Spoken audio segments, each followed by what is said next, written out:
আসসালামু আলাইকুম ওয়া রাহমাতুল্লাহ। বিসমিল্লাহ, আলহামদুলিল্লাহ, ওয়াসসালাতু ওয়াসসালামু আলা রাসূলিল্লাহ ওয়া বা'দ। দিনী ভাই এবং বোনেরা, আপনাদের সকলকে আমাদের পিওর দাওয়া অফিসিয়াল ইউটিউব চ্যানেলের পক্ষ থেকে আন্তরিক অভিনন্দন, মোবারকবাদ জানাচ্ছি।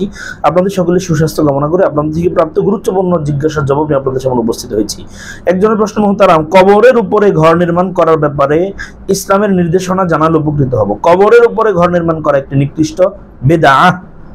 এর মাধ্যমে দাফনকৃত ব্যক্তিকে বিশেষ মর্যাদা দেওয়া হয়। মনে করা হয় দাফনকৃত ব্যক্তি যেহেতু আল্লাহর প্রিয় বান্দা, সেহেতু তার কবরের উপর ঘর নির্মাণ করা একটা সওয়াবের কাজ। অথচ অনুমান নির্ভর মন গড়া যে কাজটি সওয়াবের নিয়তে করা হলো তাতে তো সওয়াব নাই, বরং এটি একটি গুনাহের কাজ।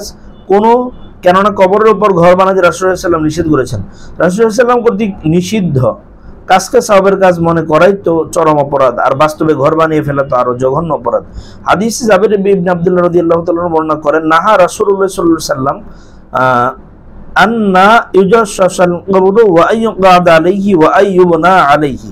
রাসূলুল্লাহ সাল্লাল্লাহু আলাইহি ওয়াসাল্লাম কবরে চুনকাম করতে, কবরের উপর বসতে এবং কবরের উপর ঘর বানাতে নিষেধ করেছেন। সহিহ মুসলিমের 970 নম্বর হাদিস। এছাড়াও আবু হুরায়রা রাদিয়াল্লাহু তাআলা বর্ণনা করেন, নাহা রাসূলুল্লাহ সাল্লাল্লাহু আলাইহি ওয়াসাল্লাম আইয়ুবনা আলাল কবর। রাসূলুল্লাহ সাল্লাল্লাহু আলাইহি ওয়াসাল্লাম কবরের উপর ঘর বানাতে নিষেধ করেছেন। ইবনে মাজাহ 1280 নম্বর হাদিস। যে সকল কবরের উপরে ঘর নির্মাণ করা হয় সেসব কবরের অধিকাংশকে কেন্দ্র করে বিদআত এবং শিরকের প্রচলন শুরু হয়, যার শত শত উদাহরণ আমাদের দেশে রয়েছে। মক্কার মুআল্লা এবং মদিনার বাকি গোরস্থানে হাজার হাজার সাহাবীর কবর আছে, কিন্তু কারো কবরের উপর ঘর নির্মাণ করা হয়নি। অথচ তাদের মতো সম্মানিত মানুষ জমিনের উপরে আর কেউ নেই।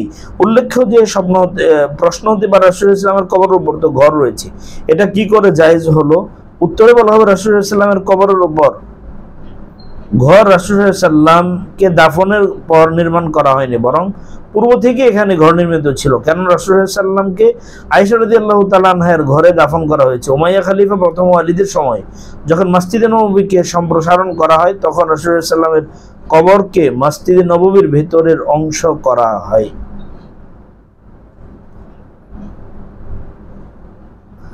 তার মানে কোনো অবস্থাতেই কবরের উপরে ঘর নির্মাণ করা যাবে না।